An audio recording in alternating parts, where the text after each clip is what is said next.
ሰላም ጤና ይስጥልኝ እንደምን ቆያችሁ ከቻናሏን የሚተላለፍላችሁ የዜና ሰዓታችን ላይ ትገኛላችሁ ከሀገር ውስጥና ከውጭ እንዲሁም ቢዝነስ ዘገባዎችን ጨምሮ ወደ እናንተ እናደርሳለን ዜናዎችን እየመራው አብሬያችሁ ቆይታ ማድረገው ይፍራታ አጥናው ነኝ መልካም ቆይታ የኢሚግሬሽንና ዜግነት አገልግሎት ለከፍተኛ ግብር ከፋዮች የሚሰጠውን የመጀመሪያውን የዲፕሎማቲክ ፓስፖርት ሰጠ። የኢሚግሬሽንና ዜግነት አገልግሎት ዋና ዳይሬክተር ወይዘሮ ሰላማዊት ዳዊት እንዳሉት አልሚዎች ከፍተኛ ግብር ከፋዮች የሀገርን ክብር በሚመጥን ተግባር ላይ ውጤት በማምጣት ለሀገራዊ እድገት አጋዥ የሆኑ ስራዎችን በመስራት ላይ የሚገኙ ዜጎች በተቋማቸው ክብርና ተግባራቸውን የሚመጥን አገልግሎት ያገኛሉ። ለከፍተኛ የመንግስት ባለስልጣናት፣ አምባሳደሮች፣ ለሀገር ባለውለታዎች፣ ለከፍተኛ ግብር ከፋዮች ልዩ ግልጋሎት የሚሰጥበት መገልገያ ቦታ መኖሩን ዋና ዳይሬክተሯ ገልጸዋል። የፌዴሪ ጠቅላይ ሚኒስትር ዶክተር አብይ አህመድ ለከፍተኛ ግብር ከፋዮች በልዩ መልክ የዲፕሎማቲክ ፓስፖርት ማግኘት እንዳለባቸው መናገራቸው ይታወሳል። ለህፃናት የሚሰጠው የጉበት በሽታ መከላከያ ክትባት መርሃ ግብር ይፋ ሆነ። ክትባቱ ህጻናት እንደተወለዱ በ24 ሰዓታት ውስጥ የሚሰጥ ሲሆን በተለይ ከእናት ወደ ልጅ የመተላለፍ መጠኑ ከፍተኛ የሆነውን የጉበት በሽታ ለመከላከል አስፈላጊነቱ የጎላ መሆኑን የጤና ሚኒስቴር አስታውቋል። የጤና ሚኒስትር ዴኤታ ዶክተር ደረጀ ዱጉማ እንደተናገሩት በአዲስ አበባ የተጀመረው የመከላከያ ክትባት ተደራሽ ለማድረግ እንደሚሰራና ህጻናቱ ይህንን ክትባት እንዲወስዱ በጤና ተቋማት የሚወለዱ እናቶችን ማበረታታት ይገባል። የጤና ሚኒስቴር ይህንን መርሃ ግብር በአበበች ጎበና የእናቶችና ህጻናት ሆስፒታል አስጀምሯል። ህጻናት እንደተወለዱ የሚሰጠው ይህ ሀገር አቀፍ የጉበት በሽታ መከላከያ ክትባት ጤናማ ማህበረሰብን ለመፍጠር ወሳኝ ሚና እንዳለው ተነግሯል። በተጨማሪም እንደ ሀገር የበሽታው ተጋላጭነትን ለመቀነስ የተለያዩ ስራዎች እየተሰሩ መሆኑን አንስተው በተለይ በሀገር አቀፍ ደረጃ ክትባቱን ተደራሽ የማድረግ ስራዎች ሚኒስቴር መስሪያ ቤቱ እየሰራ እንደሚገኝ አስታውቀዋል። በማርበርግ ቫይረስ የስድስት ሰዎች ህይወት ማለፉን የጤና ሚኒስቴር አስታወቀ። የጤና ሚኒስቴር የማርበርግ ቫይረስ ወቅታዊ ሁኔታ በሚመለከት ለመገናኛ ብዙሃን መግለጫ ሰጥቷል። የጤና ሚኒስትሯ ዶክተር መቅደስ ዳባ እንደገለጹት ጤና ሚኒስቴር የማርበርግ በሽታ ካሳወቀበት ህዳር 5 ቀን 2018 ዓ.ም ጀምሮ ቫይረሱን ለመግታት በርካታ ስራዎች እየተሰሩ ነው። ቫይረሱ ከተከሰተበት ጊዜ ጀምሮ እስከ ዛሬ ጠዋት ድረስ 73 ላቦራቶሪ ተሰርቶ በ11 ግለሰቦች ላይ ቫይረሱ መኖሩ ተረጋግጧል ብለዋል። ቫይረሱ ከተገኘባቸው 11 ሰዎች የ6 ሰዎች ህይወት ማለፉንና 5 ሰዎች በህክምና ላይ እንደሚገኙ አስታውቀዋል። በህክምና ላይ ካሉ ሰዎች መካከል ደግሞ አንዱ ጽኑ ህሙም እንደሆነ አመላክተዋል። በበሽታው ከተያያዙ ሰዎች ጋር ንክኪ ያላቸው ተብለው የተጠረጠሩ 349 ሰዎች ተለይተው ክትትል ሲደረግ መቆየቱን ገልጸው 119 የክትትል ጊዜ ገደብ ጨርሰው ወጥተዋል ብለዋል። ምልክት ከታየባቸው ሰዎች ጋር ንክኪ ሲኖር ራስን መለየት፣ እጅን በሳሙና መታጠብና ሌሎች የጥንቃቄ ስራዎችን መስራት ከሁሉም እንደሚጠበቅ ገልጸዋል። አሪፍፔና ኢቲፍት በጋራ በመሆን የፋይናንስ ተደራሽነትን በዲጂታል መንገድ ለማስፋት ተፈራረሙ። ይህም በማይክሮ ፋይናንስ ዘርፍ ትልቅ ትስስር እንደሚፈጥር ተገልጿል። በስነ ስርዓቱ ላይ የተገኘችው ሪፖርተራችን ጸጋነች ተሰማ እንደሚከተለው ታቀርበዋለች። ክፍያና ግብይት በዘመነበት በዚህ ወቅት ቴክኖሎጂ ደግሞ ብዙ አማራጮችን ይዞ መጥቷል። ይህ አነስተኛና መካከለኛ ንግድ ላላቸው ነጋዴዎች ግን ለመገልገል አዳጋች ሲሆን ይስተዋላል። አሪፍፔ በኢትዮጵያ የመጀመሪያው የግል ስዊች የሆነው በኢትዮጵያ የማክሮ ፋይናንስ ተቋማትና በዲጂታል ግብይት የሚያጋጥመውን ችግር ለመፍታት የፋይናንስ ተደራሽነትን ለማስፋት እንዲሁም ሀገር አቀፍ በቴክኖሎጂ የታገዘ የፋይናንስ ተጠቃሚነትን ለማረጋገጥ የሚያስችሉ አዳዲስ የቴክኖሎጂ ውጤቶችን እንደ አሪፍ ስዊች፣ አሪፍ ፔ ዋሌት፣ አሪፍ መርቻንት መተግበሪያ ለተጠቃሚዎች ለማስተዋወቅ እየሰሩ እንደሆነ የአሪፍፔ ፋይናንሻል ቴክኖሎጂ አክሲዮን ማህበር ዋና ስራ አስፈጻሚ የሆኑት ረድኤት ጽጌ ብርሃን ገልጸውልናል። ነጋዴ ኢኮሜርስ ሴታፕ ላድርግ ቢል 3-4 ነገሮችን ማገናኘት አለበት። ዴሊቨሪ ካምፓኒ ማምጣት አለበት፣ ከሱቅ ወስዶ ዴሊቨር የሚያደርግለት ፔመንት ፕሮሰስ የሚያደርግለት ማምጣት አለበት። ከዛ ደግሞ ኢኮሜርሱን የሚሰራለት ደግሞ ሌላ ተቋም ማምጣት አለበት። ይሄ ሁሉ ለአንድ ነጋዴ ስራ ነው እውነቱን ለመናገር። ስለዚህ ይህንን ነገር የሚያቀልለት ምን ያስፈልጋል? አንድ ተቋም ያስፈልጋል። እሱም አሪፍፔ እንግዲህ አሪፍ ሾፕ ብሎ ይዞ መጥቷል። ስለዚህ ነጋዴው 30 ደቂቃ ባልሞላ ጊዜ ውስጥ ፍቃዱን ይዞ መምጣት ኦንላይን ራሱን ችሎ የራሱን ሱቅ መክፈት ይችላል ማለት ነው። መርቻንት አፕን ደግሞ የምንለው ምንድነው? እንግዲህ ብዙ ቦታም ያው ትጠቀሚያለሽ አይደለ? ሱፐር ማርኬት ምናምን ትገዣለሽ፣ ቴሌብር አለሽ፣ በቴሌብር ትከፍያለሽ፣ ንግድ ባንክ አለ፣ ባንክ አለ። ስለዚህ መርቻንቱ ምንድነው? ይህ ሁሉ ነገር አለው ማኔጅ ለማድረግ አንድ ቢዝነሱ 5 6 7 8 በላይ አካውንት አለውና ለምን ይህ ሁሉ ሀስል ያስፈልጋል? ስለዚህ አሪፍ መርቻንት አፕ ላይ ያደረግነው ምንድነው? እነዚህ ነገሮች አግሪጌት በማድረግ ለመርቻንቱ ምን አደረግንለት? አቀለልንለት። ምን ክፍያ የሚቀበልበት መንገድ ማለት ነው። ኢንክሉሲቭ ፋይናንስ ቴክኖሎጂ አክሲዮን ማህበር ዋና ስራ አስፈጻሚ አዋሽ አብተው እንዳሉት የማይክሮ ፋይናንስ አገልግሎቶችን ለማቅረብና ቴክኖሎጂ ሁሉም ቦታ ተደራሽ እንዲሆን ከአሪፍፔ ጋር በጋራ እየሰሩ እንደሆነ ገልጸዋል። ቀጥታ ፋይናንስ አገልግሎት አንሰጥም።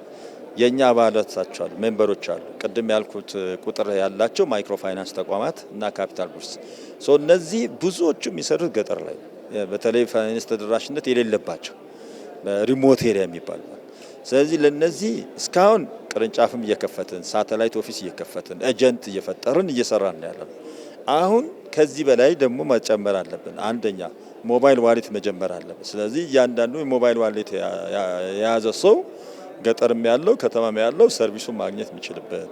ሁለተኛ የሞባይል ባንኪንግ ሰው ትራንዛክሽን በየጊዜው እዛው ባለበት አካባቢ በራሱ ሞባይል በኪሱ መጠቀም የሚችልበት። ሌላኛው ኤስኤምኤስ ሰርቪስ ምንለው አለ የመላላክ። ስለዚህ የቁጠባንም ሌሎችንም መረጃዎች በቀላሉ ደንበኛ ተላልኮ መስራት የሚችልበት ሁኔታ መፍጠር ነው። እነዚህና ሌሎች ደግሞ ከስዊች ሰርቪስ ጋር አሪፍ ፔይ በሚያቀርቡ ስዊች ሰርቪስ ጋር በራሳቸው በማይክሮ ፋይናንስ ብቻ ሳይሆን ከሌሎችም ባንኮች ከሌሎችም ማይክሮ ፋይናንስ እርስ በርስም ማይክሮ ፋይናንስ ከማይክሮ ፋይናንስ ከባንክ እና ትራንዛክሽን ማካሄድ የሚችለው የኢንቴግሬሽን ስራ ለመስራት እነዚህም በማድረግ ፋይናንስ ተደራሽነትን እናረጋግጣለን ብናስባ። በተነጻጻሪ ማይክሮ ፋይናንስ ሲፈጠሩ ጀምሮ በተገቢው የፋይናንስ አገልግሎት የማይገኝበት አካባቢ የሚሰሩ ናቸው። አሁን እስካሁንም እየሰሩ ነው። ግን ይሄን ካፒታላይዝ ማድረግ በቴክኖሎጂ በመደገፍ እሱን ነው እያሰብን ያለው። አሪፍ ፔይና ኢቲፍት ለቤት፣ ለመኪና፣ ለፋብሪካና ለትልልቅ ንብረቶች የሚገባውን ኢንሹራንስ ለመካከለኛና አነስተኛ ንግድ ያላቸው ነጋዴዎች ለንብረታቸው ኢንሹራንስ እንዲገቡ በቅርቡ እንደሚያስተዋውቁ ተናግረዋል። የተባበሩት አረብ ኤምሬትስ በአፍሪካ የሰው ሰራሽ አስተውሎት መሰረተ ልማትና አገልግሎቶችን ለማጠናከር የ1 ቢሊዮን ዶላር ኢንቨስትመንት ይፋ አደረገች። በጆሃንስበርግ የቡድን 20 መሪዎች ስብሰባ ላይ ይፋ የተደረገው ይህ ተነሳሽነት የሰው ሰራሽ አስተውሎትን በመጠቀም ትምህርት፣ ጤናና የአየር ንብረት መላመድን የመሳሰሉ ቁልፍ ዘርፎችን ለመለወጥ ያለመ መሆኑን ተጠቁሟል። ኤምሬት የሰው ሰራሽ አስተውሎት በዓለም አቀፍ እድገት ውስጥ የሚጫወተውን ወሳኝ ሚና ያጎላች ሲሆን ሀገሪቱ ኃላፊነትና ተጠያቂነት ያለው እንዲሁም ሁሉን አካታች የሆነ የሰው ሰራሽ አስተውሎት ልማትን ለመተግበር ያላትን ቁርጠኝነት በጉባኤው አረጋግጣለች ተብሏል። በአፍሪካ እድገትና ልማት ውስጥ ዋና ተዋናይ የሆነችው የተባበሩት አረብ ኤምሬትስ በታዳሽ ኃይል መሰረተ ልማትና በኢኮኖሚ አጋርነት ከፍተኛ መዋለ ንዋይ ማፍሰስ ቀጥላለች ሲል የዘገበው ግሬት አፍሪካ ነው። እየተከታተላችሁ የምትገኙት የቻናል ዋን የዜና ሰዓታችን ነው። አሁን ደግሞ ከውጭ ወዳገኘናቸው መረጃዎች አልፋለሁ። በዲጂታል ምህዳሩ እየተፈጸሙ ያሉ ማጭበርበሮች እየተራቀቁ መምጣታቸውን ጥናት አመላከተ።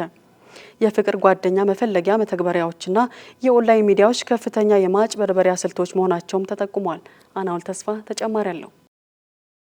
ሰምሰብ የተባለውና የማንነት ማረጋገጫና የኮምፕሊያንስ አገልግሎቶችን የሚሰጥ ዓለም አቀፍ ኩባንያ ባወጣው አዲስ ሪፖርት መሰረት ዓለም አቀፍ የማጭበርበር ሙከራዎች አጠቃላይ መቀዝቀዝ ቢያሳዩም የሳይበር ወንጀለኞች ሰው ሰራሽ አስተውሎን በመጠቀም የሚሰነዝሩት የማጭበርበር ጥቃቶች በከፍተኛ ደረጃ ማሳደጉን ጠቁሟል። ሪፖርቱ እንደሚያመለክተው በ2025 አጠቃላይ የማንነት ማጭበርበር ሙከራዎች ከ2.6% ወደ 2.2 በመውረድ መጠነኛ ቅናሽ ቢያሳዩም በሰው ሰራሽ አስተውሎትና በጥልቀት ማታለል ወይም ዲፕ ፌክ የሚሰሩ እጅግ የተራራቁ የማጭበርበር ሙከራዎች 180 በመቶ መጨመራቸውን ጠቁሟል። ሪፖርቱ እንዳስጠነቀቀው የተረጋጉ የሚመስሉ አጠቃላይ የጥቃት መጠኖች አደጋውን የሚደብቁ መሆኑንና እያንዳንዳቸው የተሳኩ የማጭበርበር ሙከራዎች አሁን ላይ ከፍተኛ ጉዳትና ረጅም ጊዜ የሚቆይ ተጽዕኖ እንደሚያስከትል ገልጿል። በ2025 በማጭበርበር ከፍተኛ ጉዳት የደረሰባቸውን ሁለት ኢንዱስትሪዎች የለየ ሲሆን የመጀመሪያው የፍቅር ጓደኛ መፈለጊያ መተግበሪያዎች የኦንላይን ሚዲያዎች ሲሆኑ እያንዳንዳቸው 6.3 የሚሆነውን ዓለም አቀፍ የማጭበርበር ጉዳዮች ይይዛሉ ተብሏል። በዚህ ሂደትም በሰው ሰራሽ አስተውሎት በተፈጠሩ ሰዎች የሚመሩ የፍቅር ማጭበርበሪያ ዋና ተዋናዮች መሆናቸውን ጠቁሟል። በሌላ በኩል ከሙያ አገልግሎቶች ጋር የተያያዙ የህግ፣ የምክርና የሂሳብ አያያዝ የመሳሰሉ ከፍተኛ የማጭበርበር ድርጊት የሚፈጸምባቸው ዘርፎች ሲሆኑ በአመት ውስጥ 232 በመቶ ጭማሪ አሳይቷል። ይህ የማጭበርበር እንቅስቃሴ በምዕራባውያን ሀገሮች መቀነስ እንዳስተዋለበት የጠቆመው ሪፖርቱ በመካከለኛው ምስራቅና በአፍሪካ ከፍተኛ እድገት ማሳየታቸውን በሪፖርቱ አመልክቷል። ሳውዲ አረቢያ የአልኮል መጠጥ ገደቦችን በማላላት ተጨማሪ የአልኮል መሸጫ ሱቆችን ለመክፈት እቅድ እንዳላት ተነገረ። እቅዱ 2 አዳዲስ መሸጫ ቦታዎችን ያካተተ ሲሆን የመጀመሪያው ሱቅ የሚከፈተው በምስራቃዊ ግዛት ዳህራን ውስጥ እንደሆነና ሌላኛው ሱቅ ደግሞ በምዕራብ የባህር በር ከተማ ጅዳ ውስጥ ለሚገኙ ዲፕሎማቶች እንደሆነ ተገልጿል። ከነዚህም መካከል አንደኛው የመንግስት ነዳጅ ዘይት ኩባንያ በሆነው አራምኮ ውስጥ ለሚገኙ ሙስሊም ላልሆኑ የውጭ ሰራተኞች አገልግሎት ለመስጠት የታሰበ ነው ተብሏል። ይህ እርምጃ በተጨባጭ ሀገሪቱን መሪ በሆኑት በልዑል አልጋ ወራሽ መሐመድ ቢን ሰልማን እየተመራ ያለው ሀገሪቱን ለውጭ ዓለም የበለጠ ክፍት የማድረግ ጥረት ቀጣይ ምዕራፍ እንደሆነ ተጠቁሟል። ሳውዲ አረቢያ ለአልኮል መጠጥ ጥብቅ እገዳ እንዳላትና ባለፈው ዓመት በዋና ከተማዋ ሪያድ ውስጥ ሙስሊም ላልሆኑ ዲፕሎማቶች ከ73 ዓመታት በኋላ የመጀመሪያውን የአልኮል መሸጫ ሱቅ ከፍታ እንደነበረ ተገልጿል። አዲሶቹ የዳህራንና የጅዳ ሱቆች በዚህ ዓመት ይከፈታሉ ሲል ሮይተርስ ዘግቧል። የብራዚል ጠቅላይ ፍርድ ቤት የቀድሞ የብራዚል ፕሬዝዳንት የነበሩትን ጃይር ቦልሶናሮ በእስር እንዲቀጡ ወሰነ። ፍርድ ቤቱ ይህን ውሳኔ ያስተላለፈው የቀድሞ ፕሬዝዳንት እግራቸው ላይ ታስሮላቸው የነበረውን የክትትል ኤሌክትሮኒክ መሳሪያ ለመፍታት ሙከራ በማድረጋቸው ነው። የ70 ዓመቱ ቦልሶናሮ ባለፈው ቅዳሜ በዚሁ ምክንያት በብራዚሊያ በሚገኘው የፌዴራል ፖሊስ ዋና መስሪያ ቤት በቁጥጥር ስር እንዲውሉ ተደርገዋል። ካለፈው ነሐሴ ወር ጀምሮም በቤት ውስጥ እስረኛ ሆነው የቆዩ ሲሆን የተወሰነባቸውን የ27 ዓመታት የእስር ቅጣት የት እንደሚያሳልፉት ለመወሰን እየተመከረ ነው ተብሏል። እንደ አውሮፓውያን አቆጣጠር በ2022 የከሸፈ መፈንቅለ መንግስት በማካሄዳቸው ቦልሶናሮ ለመታሰራቸው መንስኤ ነው። አሁን ላይ እኚህ ሰው የክትትል ኤሌክትሮኒክ መሳሪያውን ለመፍታት ሙከራ ስለማድረጋቸው ሲጠየቁ ለህመም የሚወስዷቸው መድኃኒቶች በፈጠሩባቸው ቅዠትና ስጋት ሳቢያ ድርጊቱን መፈጸማቸውን አምነዋል። ያላቸውን የይግባኝ አማራጮች ያሟጠጡት ጃይር ቦልሶናሮ የተወሰነባቸውን የ27 ዓመታት የእስር ቅጣት ዘመን ለመፈጸም እንደሚገደዱ የፍራንስ 24 እና የአናዶሉ ዘገባ አመላክቷል። በጣሊያን በህይወት የሌሉ እናቱን መስሎ የጡረታ አበል ሲቀበል የከረመው ግለሰብ በፖሊስ ተደረሰበት።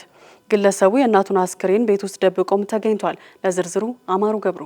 ማንነቱ ያልተገለጸው የ56 ዓመቱ ግለሰብ ከ3 ዓመታት በፊት ህይወታቸው ያለፉ የ82 ዓመት እናቱ መሞታቸውን ሳያሳውቅ አስክሬናቸውን በቤቱ ደብቆ ማቆየቱን የጣሊያኑ ዴላ ሴራ ጋዜጣ ዘግቧል። የእናቱን አስክሬን በከረጢት ውስጥ አሽጎ የአስክሬን ማድረቂያ በመቀባት ቤቱ ውስጥ በሚገኝ የልብስ ማጠቢያ ክፍል እንዳስቀመጠውም ፖሊስ ደርሶበታል። ግለሰቡ ይህንን ድርጊት ከፈጸመ በኋላ እናቱን መስሎ ለ3 ዓመታት ያህል በሺዎች የሚቆጠሩ ዩሮዎችን ከጡረታ አበላቸው ላይ ሲወስድ ቆይቷል። ግለሰቡ በእነዚህ ጊዜያት የእናቱን እያንዳንዱን ዝርዝር መረጃ በጥንቃቄ ከመኮረጃ አንስቶ በሜካፕ ራሱን በመቀየርና መታወቂያ ካርዳቸውን በማደስ ጭምር የጡረታ አበላቸውን መሰብሰቡ ተደርሶበታል። እንደ ጋዜጣው ዘገባ ከሆነ በእናቱ ጡረታና በ3 ቤቶቹ የንብረት ይዞታ በአመት ወደ $61,000 የሚጠጋ ገንዘብ መሰብሰብ ችሏል ብሏል። አንድ የሲቪል ሰርቪስ ሰራተኛ የግለሰቡን ወፍራም አንገትና ዝቅተኛ ድምጹን ጨምሮ በግልጽ የሚታዩ የወንድ መገለጫዎቹን በማስተዋል ባደረበት ጥርጣሬ ጉዳዩን ለፖሊስ ማሳወቁን ተከትሎ በቁጥጥር ስር መዋሉን ዘገባው ጠቅሷል። ፖሊስ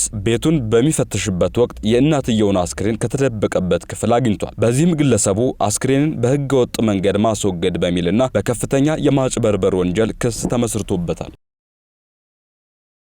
ዝና ሲጋራ የማጨስን ያህል የሙዚቀኞችን እድሜ ሊያሳጥር እንደሚችል ከ600 በላይ የሚሆኑ ታዋቂና እምብዛም ታዋቂ ያልሆኑ አርቲስቶች መካከል ያለውን መረጃ በማነጻጸር በጀርመን ዩኒቨርሲቲ የተደረገ አዲስ ጥናት አረጋገጠ። ሊዲያ ዝናቡ ተጨማሪ አላት። ዝና እድሜን እንደሚያሳጥር ምን ያህሎቻችን እናውቅ ይሆን? ጀርመን ዩኒቨርሲቲ የተደረገ አዲስ ጥናት እንዳመላከተው ከሆነ ዝና የሙዚቀኞችን የእድሜ ጣራ በአማካኝ 4.6 ዓመት ይቀንሳል። በጥናቱም ዝነኛና ታዋቂ የሆኑ ዘፋኞች በአማካኝ 75 ዓመታትን ሲኖሩ፣ በአንጻሩ ደግሞ እምብዛም ዝናን ያላተረፉ ዘፋኞች 79 ዓመታትን ይኖራሉ። ተመራማሪዎቹ በዝና የሚመጣውን የእድሜ ማጠር እየጨመረ ከመጣው የሲጋራ የጤና ስጋት ጋር በማነጻጸር ተመሳሳይ መጠን ያለው ውጤት እንዳላቸው ተናግረዋል። ታዲያ ይህንን ጥናት ለየት የሚያደርገው ምርምሩ የተከናወነው ዝናን እንደ ቀጥተኛ ተጽዕኖ ፈጣሪ በመለየት እንጂ ጥናቱ የተደረገው ተጓዳኝ ጉዳቶቹ ላይ ባለመሆኑ ነው። ብቻቸውን ያለ ባንድ የሚያቀነቅኑት ሶሎ ሙዚቀኞች የባንድ አባላት ካላቸው ሙዚቀኞች ይልቅ ከፍተኛ ስጋት ላይ ሲሆኑ፣ ይህም የሆነበት ምክንያት በስሜትም ሆነ በተግባር ምንም አይነት ድጋፍ ከባንድ አባላት ስለማያገኙ ነው ተብሏል። ተመራማሪዎቹም በማህበራዊ ቦታዎች ላይ ግላዊ ነጻነትን ማጣት፣ በብዙዎች እይታ ውስጥ መሆንና ከዝና ጋር ተያይዞ የሚመጣ የብቃት ጫና ሞታቸውን ለመጨመር አስተዋጽኦ የሚያደርጉ ምክንያቶች ናቸው በማለት ጠቅሰዋል። ይህ ጥናት የተደረገባቸው ዝነኛ ሰዎች የተመረጡት የምንጊዜ ምርጥ 2000 አርቲስቶች ውስጥ ነው። እንዲሁም ከ2 እስከ 25 የእድሜ ክልል ውስጥ የሚገኙ ዝነኞች 3 እጥፍ ለዚህ ስጋት የተጋለጡ መሆናቸውን በ2007 በአሜሪካ የተጠናው ጥናት ማመላከቱ ይታወሳል። ዘገባው የቢቢሲ ነው። እንስሳት እንደ ሰው ልጅ ሁሉ ስራቸውን ያቀልላቸው ዘንድ መሳሪያ ሲጠቀሙ ማየት የተለመደ አይደለም። በካናዳ ውስጥ ግን አንዲት ሴት ተኩላ ከባህር ውስጥ የምትመገበውን አሳ ለማውጣት ማጥመጃ ስትጠቀም ተስተውላለች። ይህም ብዙዎችን ያስገረመ ድርጊት ሆኗል። ሄሮዳዊት ንጉሴ ተጨማሪ አላት። በምዕራባዊ ካናዳ በብሪቲሽ ኮሎምቢያ የባህር ጠረፍ ላይ የምትኖር አንዲት ሴት ተኩላ ከባህር ውስጥ ምግቦቿን አውጥታ ለመመገብ እንዲረዳት ማጥመጃ ስትጠቀም ታይታለች። ለስራቸው ያግዛቸው ዘንድ የተለያዩ ቀላልና ከባድ መሳሪያዎችን መጠቀም የሰው ልጆች እንጂ የእንስሳት ተግባር አይደለም። ምክንያቱም ይህ ማሰብን ይጠይቃልና። ማሰብና ማገናዘብ መቻል ደግሞ ሰዎችን ከእንስሳት የለየ ተፈጥሯዊ ባህሪ ነው። ታዲያ የዚህች እንስሳ የማሰብ ብቃት ብዙዎችን አስደንቋል። እሷንም መሳሪያ የተጠቀመች ከዝርያዎቿ የመጀመሪያዋ እንስሳ እንድትሆን አድርጓል። ነገሩ እንዲህ ነው። የቦታው ነዋሪዎች የአካባቢውን ስነ ምህዳር ከማስጠበቅ አንጻር ከሌላ አካባቢ መጥቶ በባህሩ የሚኖሩትን የውሃ ውስጥ እንስሳት እንደ አረም እንዲጠፉ የሚያደርገውን ዩሮፒያን ግሪን ክራፕ የተባለውን ዝርያ ከባህር ውስጥ ለማውጣትና እድገቱን ለመግታት የሚጠቀሙበት ማጥመጃ በተደጋጋሚ ተነካክሶና ተበላሽቶ ያገኙታል። ታዲያ የዚህን ነገር ምክንያት ማወቅ የፈለገች አንድ ሴት በቦታው ላይ ካሜራ በማስቀመጥ ትሄዳለች። ተመልሳ የካሜራውን ቅጂ ስታይ ግን ማጥመጃውን ተኩላዋ ስትጠቀምበት የሚያሳየውን አስደናቂ ምስል ተመልክታ አጋርታለች። ይህም በሳይንቲስቶች ዘንድ የተኩላዋን የማሰብ ችሎታ አስመስክሯል። ዘገባው የሲኤንኤን ነው። ሞታለች የተባለችው ታይላንዳዊት በሕይወት መገኘት በርካቶችን አስገርሟል። ክስተቱ ከባንኮክ ወጣ ብሎ በሚገኘው ኖንታቡሪ ግዛት ውስጥ በቡድሃ ቤተ መቅደስ የተከሰተ መሆኑ ተገልጿል። ለዝርዝሩ አማሩ ገብሩ። ለቀብር ስነ ስርዓት በመኪና ተጭኖ የመጣው የ65 ዓመት እንስት አስክሬን ሲሆን ወደ ቤተ መቅደሱም በነጭ የሬሳ ሳጥን ውስጥ ተከፍኖ ከ500 ኪሎ ሜትር በላይ ተጉዞ ወደ ቦታው ደርሷል። ማች በኑዛዜዋ መሰረት አካላዊ ልገሳ በማድረጓ ይህንን ለማስፈጸም ወንድሟ ከባንኮክ አቅራቢያ ወደሚገኝ ሆስፒታል ወስዷታል። ቢሆንም ግን ይፋዊ የሞት ማረጋገጫ ሰርተፍኬት ባለማቅረቡ ሆስፒታሉ የሟችን አስክሬን ሳይቀበል ቀርቷል። የቤተ መቅደሱ ኃላፊዎች እንደተናገሩት ከሆነ አስክሬኑ ወደ ቦታው ሲደርስ ከሬሳ ሳጥኑ ውስጥ ድምጽ መስማታቸውን ተከትሎ ሳጥኑ እንዲከፈት ይደረጋል። እናም የሬሳ ሳጥኑ ሲከፈት አካላዊ እንቅስቃሴ መታዘባቸው እና ሞታለች የተባለችውም ዳግም በህይወት ስለመገኘቷ ተናግረዋል። የቤተ መቅደሱ ኃላፊ ፓይራት ሶዶቶ በአሰራር ደረጃ የሞት ማረጋገጫ ሰርተፍኬት ሳይመጣ ምንም አይነት ስነ ስርዓት እንደማይፈጽሙ ተናግረው በህይወት ለተገኘችው ሴትም ሙሉ የሕክምና ወጪ እንደሚሸፍኑ አስታውቋል ሲል የሲኤንኤን ዘገባ ያመለክታል። አሁን ደግሞ ሳምንቱን በታሪክ እናስቃኛቸዋለን። በዛሬው ሳምንቱን በታሪክ ውስጥ አልፍሬድ በርናንድ ኖቤልን ያስታውሰናል። ይህን አስመልክቶ እንግዲህ ሊዲያ ዝናቡ እንደሚከተለው ታቀርበዋለች። በዛሬው ሳምንቱን በታሪክ ውስጥ በፈረንጆቹ ቀመር ህዳር 27 ቀን 1895 ዓመተ ምህረት 130 ዓመታትን ወደ ኋላ ይወስደናል። ይህ ሳምንት አልፍሬድ በርናንድ ኖቤል የኖቤል ሽልማት ድርጅትን መሰረት የጣለበት ዕለት ነው። ስዊድናዊው የኬሚስትሪ ባለሙያና የኢንዱስትሪ ሰው ከሞቱ በኋላ ሀብቱን ለኖቤል ሽልማት እንዲውል ወስኖ ፈረመ። ይህ ለኖቤል ሽልማት ድርጅት መመስረት ምክንያት የሆነ አልፍሬድ ኖቤል ለሰው ልጆች ለዓለም በጎና ታላቅ ስራን የሰሩ ሰዎችን ክብር እንዲሰጣቸው አለመ። ውሳኔውን ተከትሎ አንዳንድ የፈረንሳይ ጋዜጦች ከጦር መሳሪያ ሽያጭ የተገኘ ሀብት ብለው ቢያወግዙትም አልፍሬድ ኖቤል ግን ያለውን አብዛኛውን ሀብት በ5 ዘርፎች ሽልማቱ እንዲሰጥ ለማዋል ወሰነ። በፊዚክስ፣ በኬሚስትሪ፣ ፊዚዮሎጂ ወይም ሕክምና፣ ስነ ጽሁፍና ሰላም ዘርፍ እንዲሰጥ አደረገ። በ1900 ለዚሁ የሚሆን የሽልማት ኮሚቴም ተደራጀ። የመጀመሪያው የኖቤል ሽልማት በ1901 ለፈረንሳዊው ፍሬድሪክ ሆዚና ለስዊዘርላንዳዊው የቀይ መስቀል መስራች ሄንሪ ዱና በሰላም ዘርፍ ተሰጠ። ከዚያም በየዓመቱ የሚሰጥ ሆነ። ለመሆኑ ይህን የዓለማችን ታላቅ ሽልማትና እውቅና ሰጪ ሀሳብን የወለደውና የመሰረተው አልፍሬድ ኖቤል ማን ነው? በጥቂቱ አልፍሬድ በርናንድ ኖቤል እንደ ፈረንጆቹ አቆጣጠር ጥቅምት 21 1813 በስዊድን ስቶክሆልም ተወለደ። ሞቱ ደግሞ ታህሳስ 10 ቀን 1896 ሳንሬሞ ጣሊያን የሆነ በድህነት ውስጥ ከተወለዱ 8 እህትና ወንድሞቹ መካከል ሶስተኛው ልጅም ነው። ምንም እንኳን በድህነት ውስጥ የተወለደ ቢሆንም ቤተሰቡ ለትምህርትና ለፈጠራ ቦታን የሚሰጥ ነበርና በዘመኑ ታላቅ የፈጠራና የኢንዱስትሪ ሰው ለመሆን የበቃ ሰው ነው። አባቱ ኢማኑኤል ለትምህርትና ለፈጠራ ትልቅ ቦታን የሚሰጥ የቤተሰቡን ሕይወት የለወጠውን በባህር ጦር ወሳኝ ቦታ ያለውን የመጀመሪያውን የባህር ውስጥ ፈንጂን ያገኘ ኢንጂነር ነበር። ከሳምንቱን በታሪክ ቅኝታችንን ተመልሰናል። በመጨረሻም የቢዝነስ ዘገባዎችን ወደ እናንተ አደርሳለሁ። የህንድ ባለሀብቶች በኢትዮጵያ በፋርማሲቲካል ኢንቨስትመንት ላይ እንዲሳተፉ የኢትዮጵያ ኢንቨስትመንት ኮሚሽን ጥሪ አቀረበ። ለእነዚህና ለሌሎች የቢዝነስ ዘገባዎች ማሊድ ደመላሽ። የህንድ ባለሀብቶች በኢትዮጵያ ፋርማሲቲካል ኢንቨስትመንት ላይ እንዲሳተፉ በኢትዮጵያ ኢንቨስትመንት ኮሚሽን ጥሪ ቀረበ። የኢትዮጵያ ኢንቨስትመንት ኮሚሽን ከተለያዩ ባለድርሻ አካላት ጋር በመተባበር በፋርማሲቲካል ኢንቨስትመንት ላይ ያተኮረ ፎረም በህንድ ሃይድራባድ ባካሄደበት ወቅት የኢትዮጵያ ኢንቨስትመንት ኮሚሽን ምክትል ኮሚሽነር ዝናቡ ይርጋ በኢትዮጵያ ለፋርማሲቲካል ኢንቨስትመንት የሚያስፈልጉ የህግ ማሻሻያዎች፣ የኢንቨስትመንት ማበረታቻዎች፣ የተማረ የሰው ኃይልና መሰረተ ልማት እንዳለ አስታውቀዋል። እንዲሁም በአዲስ አበባ ለፋርማሲቲካል ማምረቻ ብቻ የሚውል ዘመናዊ የተሟላ ልዩ የኢኮኖሚ ዞን መቋቋሙን ገልጸው የህንድ ባለሀብቶች እነዚህን ምቹ አጋጣሚዎች በመጠቀም በኢትዮጵያ ኢንቨስት እንዲያደርጉ ጥሪ አቅርበዋል። ኢትዮጵያ በፋርማሲቲካል ኢንቨስትመንት ያላትን እድሎች ለማሳየት በተዘጋጀው በዚህ መድረክ ከ50 በላይ ፋርማሲቲካል ኢንቨስትመንት ላይ የተሰማሩ ባለሀብቶች ተሳታፊ እንደሆኑ ኮሚሽኑ አስታውቋል።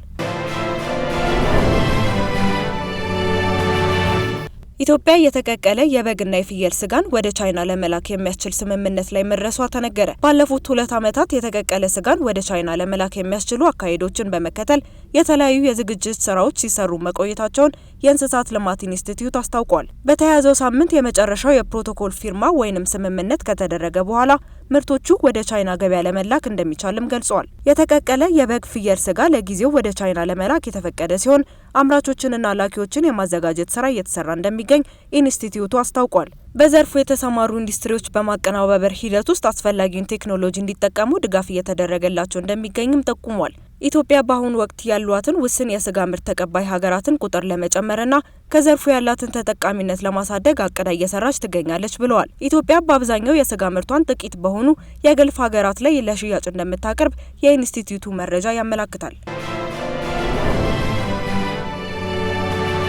ሌላኛው የቢዝነስ መረጃችን በኢትዮጵያ የስፔሻሊቲ ቡና ማህበር መመስረቱን ይመለከታል። የኢትዮጵያን ቡና በዓለም አቀፍ ደረጃ ያስተዋውቃል፣ የጥራት ደረጃው የጠበቀ እንዲሆን ይሰራል። እንዲሁም ለቡና አምራች ላኪዎች ከቡና ጋር በአንድም ይሁን በሌላ መንገድ ግንኙነት ላላቸው አካላት እድሎችን ይፈጥራል የተባለለት የኢትዮጵያ የስፔሻሊቲ ቡና ማህበር ተቋቁሟል። የማህበሩ መቋቋም የኢትዮጵያን የቡና ሀብት ለመጠበቅ የጥራት ደረጃን ከፍ ለማድረግ እንዲሁም ሀገሪቱ ለልዩ ጣዕም ቡና እያደረገች ያለውን አስተዋጽኦና እውቅና እንዲያገኝ መስራት ዋነኛ ትኩረቱ ነው። የማህበሩ ፕሬዝዳንት የሆኑት አቶ አሸናፊ አርጋው ማህበሩ በትብብር በፈጠራና በዓለም አቀፍ ተሳትፎ ላይ በመመስረት ለእውቀት ሽግግር፣ ለምርምር፣ ለሙያ ማጎልበትና ለገበያ እድል መስፋፋት እንደ ማዕከል ሆኖ ያገለግላል ብለዋል። የስፔሻሊቲ ቡና ሙያዊ በሆነ መልኩ በዓለም አቀፍ ደረጃ ማስተዋወቅ እንዲሁም ቀጥታ የገበያ ግንኙነትን እንዲፈጥር በመስራት የኢትዮጵያን የቡና ገጽታ ከፍ በማድረግ ለአምራቾች አዳዲስ እድሎችን ለመፍጠር እንደሚሰራም ነው ያመላከቱት። ኢትዮጵያ በዓለም አቀፍ ደረጃ ከፍተኛ ተወዳጅነት ያተረፈው የአረቢካ ቡና መገኛ ከመሆኗን ባለፈ በርካታ የቡና ዝርያዎች ያሏትና ቡናን ለማብቀል የተመቸ ብዝሃ ሕይወት ያላትም ሀገር ነች። ነገር ግን አሁንም ከቡና መጠቀም በሚገባት ልክ እየተጠቀመች እንዳልሆነ መረጃዎች ያመላክታሉ። የዕለቱ የመጨረሻው የቢዝነስ መረጃችን ታንዛኒያ በመጪው ታህሳስ ግዙፍ የወደብ ግንባታ ልታስጀምር መሆኗን ይመለከታል። የሀገሪቱ መንግስት ዋና ቃል አቀባይ ገርሰን ምስዋንጊ እንዳሉት የጋሞዮ ወደብ እስከ 20 ሜትር ጥልቀት የሚኖረው ሲሆን በምስራቅ አፍሪካ ከሚገኙ ወደቦች በበለጠ ትልልቅ መርከቦችን የማስተናገድ አቅም ይኖረዋል። ወደቡ እስከ 25000 ኮንቴነሮች የመያዝ አቅም ያላቸው መርከቦችን ማስተናገድ ይችላል ብለዋል። የጋሞዮ ወደብ ከኢንዱስትሪ ፓርኮችና ከትራንስፖርት ግንኙነቶች ጋር የተያያዘ የግዙፍ ልዩ ኢኮኖሚ ዞን አካል ነው። ግንባታው እንደ አውሮፓውያን አቆጣጠር በ2013 በውጭ አልሚዎች ተፈርሞ የነበረውን ስምምነት የሀገሪቱ መንግስት መቃወሙን ተከትሎ ለ10 ዓመታት የተፈጠረውን መዘግየትን ይቋጫል። ከቻናሏን የዜና ሰዓታችን ጋር አብሬያችሁ ቆይታ ያደረኩት እኔ ፍራታ ጥላሁን ነበርኩኝ። ሌሎች የቻናሏን ፕሮግራሞች ይቀጥላሉ። መልካም ጊዜን ተመኘ።